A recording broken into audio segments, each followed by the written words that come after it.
Magandang araw sa ating lahat mga boxing fans, saan mang panig ng mundo. Ang bakbakan o labanan na ating tatalakayin ngayon, ang pagdidipinsa ni Saul Canelo Alvarez sa kanyang 4 major title belts kontra sa kanyang challenger na si Jaime Munguia, kapwa Mexicano. Na kung saan, bilang challenger, titingnan natin ang kanyang katayuan sa ranking. Ayon sa boxing scene, rank 1 sa WBC, rank 6 sa WBA, rank 8 sa IBF, rank 1 sa WBO, itong si Jaime Munguia. So, sa 4 major title belts, sa dalawang title belts, naging top 1 si Jaime Munguia. At doon sa dalawa pa na world title belts, nasa ranking itong si Jaime Munguia. So karapat dapat po na labanan ni Canelo Alvarez ang challenger na ito.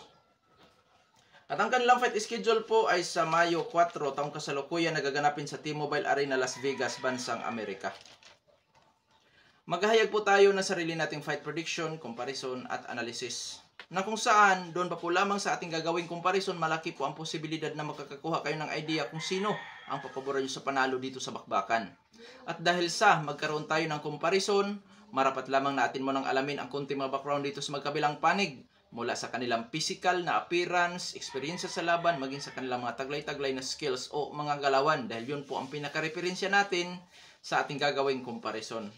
Pero bago natin yan simulan, para po sa mga boxing fans na bago pa po lamang napadpa dito sa ating munting channel, inaanyayahan ko po kayo na sana suportahan po ninyo sa pamamagitan po ng pag-subscribe, like, and share. Para po sa mga boxing fans na walang sawa na sumuport at sumubaybay dito sa ating munting channel, taos puso po akong nagpapasalamat sa inyong lahat.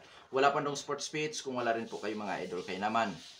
Di na natin patagalin pa. Alamin na natin ang kunting mga background dito sa magkabilang panig at unahin natin ang sa panig ng challenger na si Jaime Munguia. Bilang isang professional boxer, itong si Jaime Munguia ay may impresibong kartada po na 43 wins with 34 wins coming by way of knockout, undefeated. May edad 27 anyos at ang height 6 foot flat.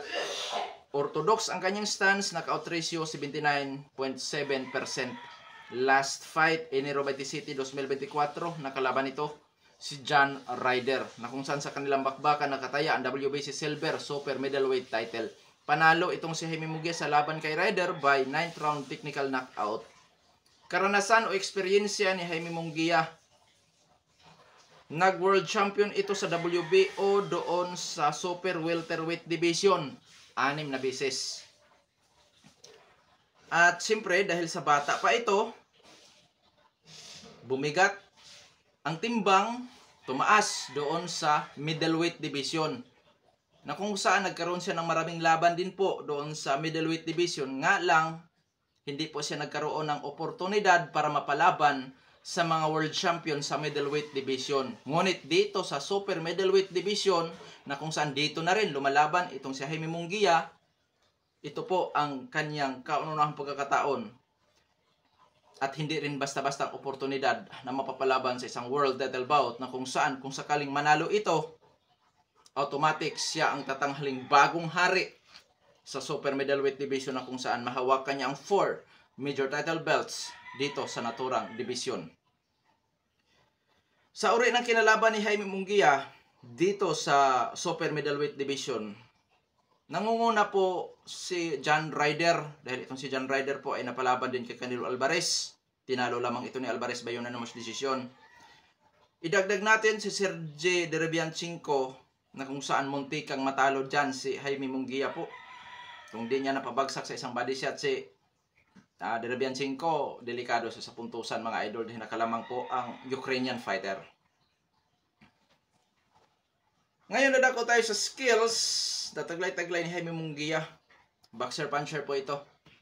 Pressure fighter style, defensive style, lumalaban sa brulan o tututo na bakbakan, may counter-punching style. I-note ko na lang din po na may pagka-agresibo, volume puncher ang boxingerong ito. Taglay ang power, timing, at accuracy. Ngunit pagdating po sa dipinsa, masasabi kong maraming buta sa dipinsa si Jaime Munguia. Opo. Pagdating naman sa durability, itong si Jaime Munguia masasabi kong may tibay din. Ngayon, dadako tayo sa kasalukuyang undisputed world champion sa super middleweight division na si Saul Canelo Alvarez. Bilang isang professional boxer, itong si Canelo Alvarez ay may impresibong kartada naman. 60 wins with 39 wins coming by way of knockout. May 2 talo at may 2 tabla na rin. Sa kanyang 2 talo, natatalo lamang ito sa pamamagitan ng puntusan. May edad na 33 anyos at ang height nito ay 5 foot and 8 inches. Orthodox din ang kanyang stance, knockout ratio 65%. Last fight, September 30, 2023, nakalaban niya si Jermell Charlo. Na kung saan itong si Jermell Charlo, kung di ako nagkakamali, doon ito nag-world champion sa super welterweight division. Dahil sa gusto niya makalaban si Canelo Alvarez, tumaas siya ng timbang. Na kung saan doon siya nakatikim ng pagkadurog. Napabagsak siya at tinalo by unanimous decision. Unang nakatikim ng pagkatalo itong si Saul Canelo Alvarez sa kanyang professional boxing career noong 2013 sa laban niya kay Floyd Mayweather Jr. na isang matinik na technical fighter, taglay ang sweet science of boxing. Pangalawang talo niya doon sa light heavyweight division kontra sa Russian fighter na si Dmitry Bivol, isa ding technical fighter. Sa makatuwid, hirap si Canelo sa mga technical fighter, mga idol. Ngayon, dadako tayo sa karanasan o experience nitong si Saul Canelo Alvarez. Nag-world champion ito sa super welterweight division sa murang edad. Nag-unified world champion sa middleweight division. At nag-undisputed world champion sa super middleweight division. Na kung saan kasalukuyan niyang hawak-hawak nga yan. At nag-world champion din ito dati sa light heavyweight division. So sa makatuwid, 4 division world champion si Saul Canelo Alvarez. Sa uri naman ang kinalaban ni Canelo Alvarez, siyempre nangunguna si Floyd Mayweather, Dmitry Bivol, Gennady Golovkin, at ang mga world champion sa super middleweight division, which is parehong undefeated po ang mga yun bago mapasabak kay Canelo Alvarez, na si Billy Joe Saunders at Caleb Plant. Ngayon dadako tayo sa skills na taglay-taglay nitong si Saul Canelo Alvarez.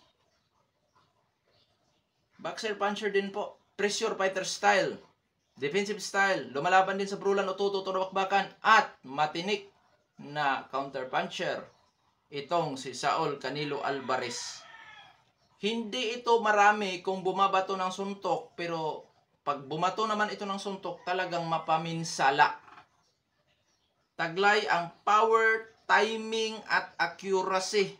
Pagdating po sa depensa, may husay sa depensa si Saul Canelo Alvarez, pero hindi po ganun kahigpit katulad ng mga technical fighter na may taglay na sweet science of boxing. Sa makatuwid, may mga butas din sa depensa si Canelo Alvarez. At pagdating naman sa durability o tibay ng boksingerong ito, masasabi kong may tibay din po itong si Canelo Alvarez. Na kung saan po mga idol, hindi ko pa nakitang nabagsak itong si Saul Canelo Alvarez. Muntikan. Nagrogi siya sa laban kay Gennady Golovkin. At doon sa, sino ba yung isang boksingero na nagrogi din siya, pero bata pa siya noon. Hindi ko maalala yung pangalan. Namuntik siyang bumagsak din doon sa laban na yun. Nagrogi din siya. Pero bata pa siya noong panahon yun. Na kung saan masasabi ko na may tibay din po talaga. Or tested ang tibay ni Canelo Alvarez. Ngayon, dadako na tayo sa ating comparison. Volume puncher kontra matinik na counter puncher.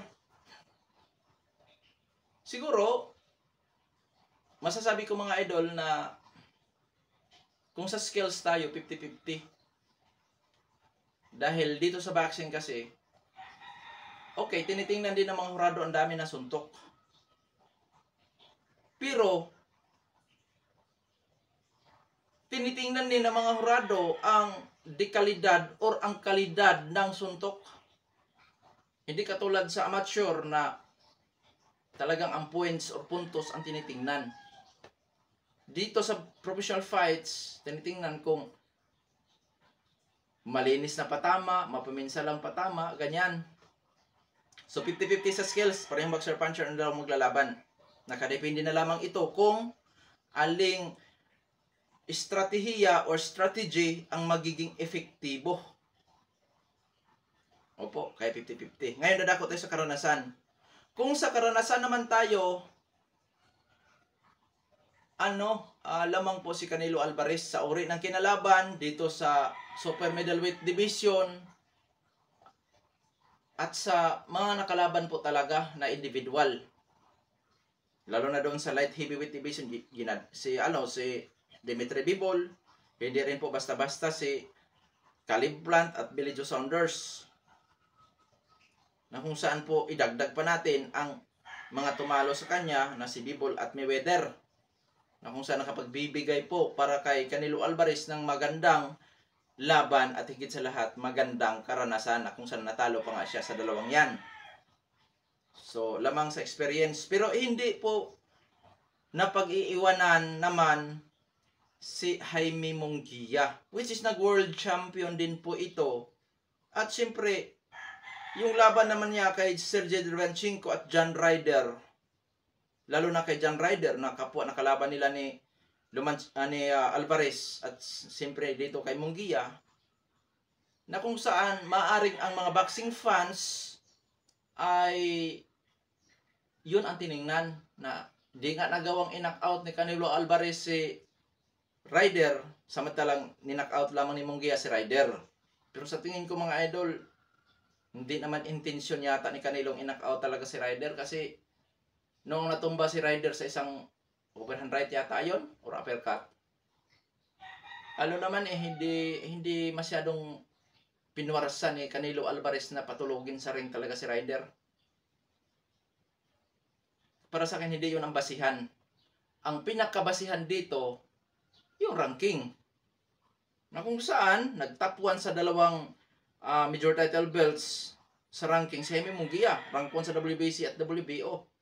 Na kung saan, ang hinihintay talaga ng maraming fans ay ang bakbakan sa pagitan ni Canelo Alvarez at sa isa pang Meksikano na si David Benavides.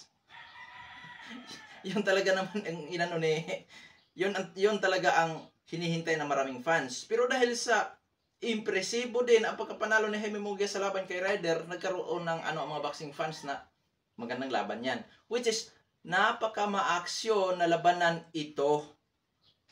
Dahil nga, parehong Meksikano. Ngayon dadako tayo sa kanilang height, reach, power, kung sino ang may advantage. Dito mga idol, tahasan kong sabihin na lamang sa height, which is mas matangkad ng 4 inches si Jaime Munguia, lamang din sa reach, at syempre lamang din sa power. Kalamangan ni Jaime Munguia, power, height, and reach. Lamang si Munguia dyan. Ngayon dito, sa edad, 27 anyos si Munguia, 33 anyos na si Alvarez, na kung saan mga idol kapansin-pansin na rin ang unti-unting pagbabago ni Canelo Alvarez sa kanyang galawan. Dito, sa ating comparison, dito nakalamang-lamang si Saul Canelo Alvarez sa karanasan. Siyempre sa skills at power, may laban din naman ang kasalukuyang kampiyon. Pero comparison tayo, lamang po talaga si Munguia. Height, reach, power. May laban din sa skills. So, dito, for the first time, mapapasabak si Jaime Munguia sa ganito kadekalibreng boksingero. Hindi na bago para kay Canelo Alvarez yung moves ni Munguia. At dito sa laban mga idol, dito masusubukan kung gaano ba katibay ang panga, ang katawan ni Jaime Munguia. Tandaan natin, isang mahusay na counter puncher itong si Canelo Alvarez. na kung saan mga idol, itong si Jaime Munguia ay may maraming buta sa depensa. Okay, sa pangkalahatang comparison natin, ilagay na natin sa percent at nang sa ganun mga idol, makapiho kayo para sa aking paglagay ng porsyento dito sa sa comparison.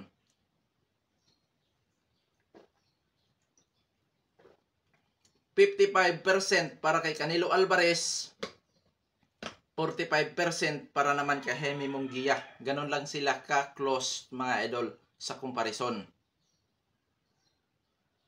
Sa madaling salita,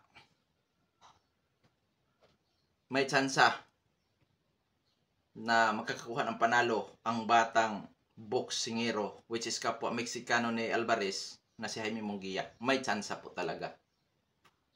Ngayon dadako tayo sa ating official prediction. Canelo Alvarez by technical knockout. Mga anong round? Pinakamatagal dyan, 10 rounds po mga idol. Mula first round hanggang 10 rounds. Ngayon kung sakaling maway sa puntusan ng laban, mahirap yan. Bakit? Bulyong panser itong batang Meksikano. Isang counter puncher naman si Canelo Alvarez. Na kung saan mabilang lamang din ang mga suntok ni Canelo Alvarez. Mabigat yan para sa mga hurado. Titingnan nila ang volume or yung quality. Na kung saan po mga idol nakadepende sa kanila. So sumakatuwid, sa official prediction ko, kung sakaling maway sa puntusan, Canelo Alvarez pa rin ako dyan. By unanimous decision or split decision. Opo. Canelo Alvarez pa rin ako. Pero may laban po si Jaime Munguia kung magkataon na maway sa puntusan ang laban. At siyempre, hindi ibig sabihin na may tibay si Canelo Alvarez ay walang tsansang ma-knockout dito sa laban. Tandaan natin, napakataas po ng knockout ratio ni Jaime Munguia. Nasa kanya ang height, reach, siyempre yung power. So may tsansa o may posibilidad din na makakakuha ng panalo by knockout or technical knockout or maging sa puntusan si Jaime Munguia. Hindi po yan kagulat-gulat, lalo na't medyo nagbabago na ang mga moves o galaw nitong si Canelo Alvarez. Medyo bumagal na si Saul Canelo Alvarez. Kaya may tsansa na po talaga ang challenger na ito, which is hindi po kagulat-gulat yan kung sakali makuha ng challenger ang panalo dito sa laban. Lalo na kung gamitin niya ang kanyang height, reach, advantage. Kasi ganito kasi yan. Sa tangkad, sa haba ng galamin ni Munguia, kung ipanatili niya ang kanyang distansya or ang kanyang pinaka-main strategy dyan ay ang puntusan lamang si Canelo Alvarez, kayang-kaya niya. Kung gayahin niya ang moves ni Dimitri Bivol na kung saan pinuntusan lang ng pinuntusan si Canelo Alvarez. Pero sa tingin ko kasi mga idol, ano tong batang to agresibo sanay sa sabayang suntukan Pero nasa kanyang strategy yan kung ano ang nasa kanyang ikapanalo dahil nasa kanya yung height, reach, power. Na kung saan kung gamitin lamang niya ang distansya dito kay Saul Canelo Alvarez at sana na-improve ang kanyang kakulangan sa depensa, nasa kanya ang tsansa sa ikapanalo. Dahil ang moves ni Canelo Alvarez ay walang pagbabago. Na kung saan may mga clue po ang challenger para manalo sa laban. Which is yun na nga. Tatalunin lamang niya sa puntusan si Canelo Alvarez. Ipanatili niya ang kanyang distansya sa laban. Pero yun nga, magiging taliwas ito sa original na skills ni Jaime Munguia na patay kung patay din po kung lumaban. Na kung saan mahilig din sa sabayan, which is malimit hindi rin niya ginamit ang kanyang height, reach, advantage. Kaya mga idol, pagka dyan, kung makipagsabayan si Jaime Munguia, delikado sa counter ni Canelo, mapakatawan o mukha. Dahil for the first time sa mapasabak sa ganito ka delikadong opponent katulad ni Canelo Alvarez. Oo. Delikado siyang ma-knockout din dyan or makatikim ng bagsak po mga idol. Kaya masasabi ko na sa bagay, ang head trainer yata ni Jaime Munguia ay si Freddy Roach. So, matalino na coach ang isang Freddy Roach, mga idol.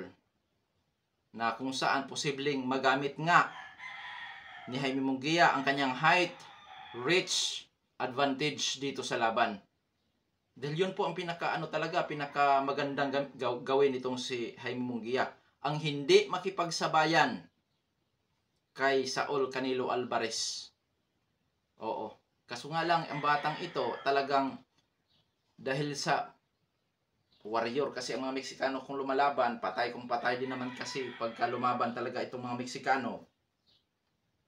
Diyan siya naging delikado pagka makipagsabayan siya kay Canelo. Pero pag hindi ito sumabay, pupuntusan lang niya si Canelo Alvarez hanggang matapos ang 12 rounds. Delikado si Alvarez matalo sa puntusan dyan mga idol. Sabi ko sa inyo. Pero nakadepende nga sa gagawing strategy ng batang Mexicano na si Jaime Munguia. Nasa kanya sana ang mga susi para sa ikapanalo. Kung hindi lang siya sumabay dito. Kasi nakita natin na si Canelo Alvarez ang height kasi nitong si Jaime Munguia ay hindi rin po magkakalayo sa height nitong si Dimitri Bivol, 6-footer. Na kung saan nga naging epektibo ang galaw ni Bivol.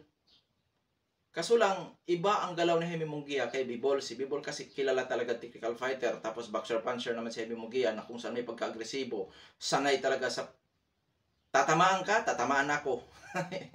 Ganon si Jaime Munguia. Parang ang superiority nito mga idol ay talagang basagan sa mukha talaga.